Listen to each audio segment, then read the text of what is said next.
नितेश भैया हई देखो तनी निरहुआ के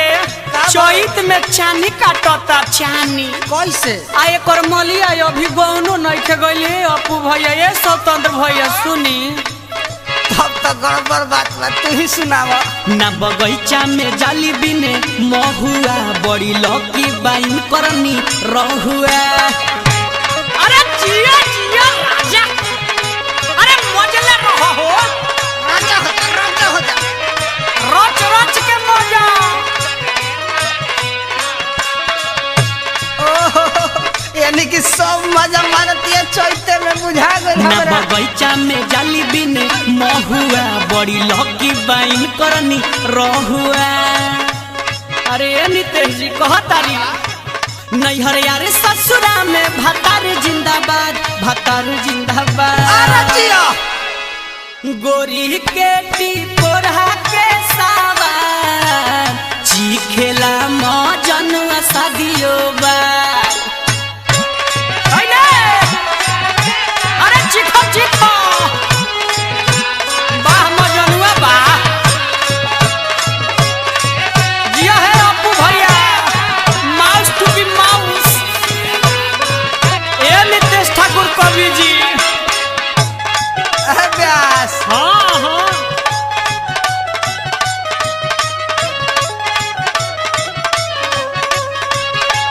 होई देखिया छलाल सोहनी के बा ए राम बाबू बा घेरा घेरा काय स्वतंत्र भाई भइले रह भइला हाय हाय ए बाबू हई देखत तनी नु एकर फायदा उठावल अरे यही चलते नु गाना ना गई लखिया अच्छा हई आगे सुनी बोल सुनी गावा नाना गईली एकरे फायदा उठावतारी अरे जियो हो ए भैया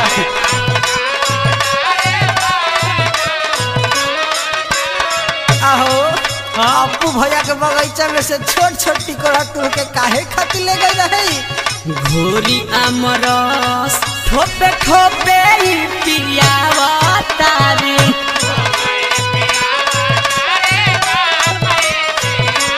भइला रहो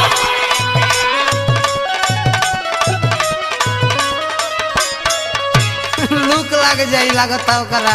बड़ा ख्याल करतिया हो गावा नाना गईली एकरे फायदा उठावतारी घोरी आमरस ठोपे ठोपे ही पियावतारी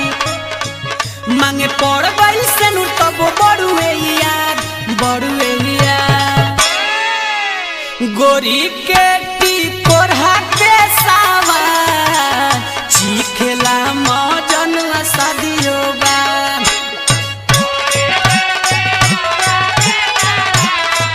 खा जा व्यास अरे पीस द सिलवन पा लहे चटनी चाटे के बाद सतुआ संगे खा सतुआ संगे अरे गजब वाह हाय देखी शिवा स्टूडियो में शंकर भैया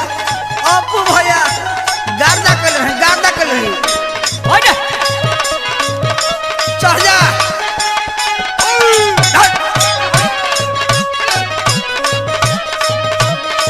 बाबा चैता है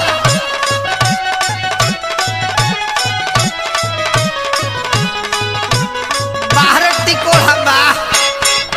ए व्यास हाँ हमरा शौक होता तो का किरण फूटे से पहले केकरा से भेंट करे जाले कवि जी से किरण फूटे से पहले जाली निकल हो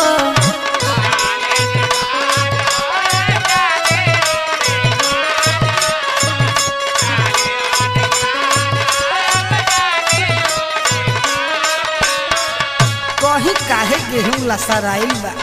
अच्छा के नितेश से भेंट जाली चल हो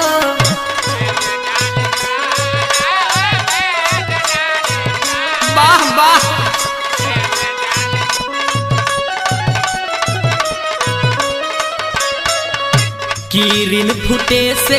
पहिले जाली निकल हो कके नितेश से ही भेंट जाली चल हो। चैत के लहर तई लुटतिया लहरे नइखे लूटत दिल में कूटतिया अरे उहो लूटतिया कहे चंचल इनकर रहो जवानी आबाद जवानी आबाद गोरी के टी कोढ़ा के साव